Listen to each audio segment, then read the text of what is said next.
અડધી રાત ગઈ છે, દીકરી રડતા રડતા નિંદ્રાના ખોળામાં ગઈ છે અને તેવા સમયે મદન મોહનજી એની અરજી સ્વીકારી છે અને સપનામાં ભગવાન આવ્યા છે. બોલી મદન મોહન ભગવાન કી, કૃષ્ણ કનૈયા લાલ કી, અપને અપને માત પિતા કી.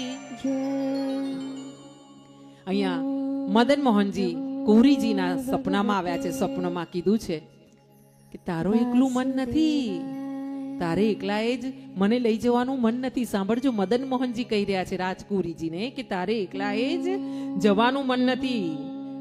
મોએ ले जाने को मन तो ये अकेले को नहीं है, मोए भी तो संग आनो है.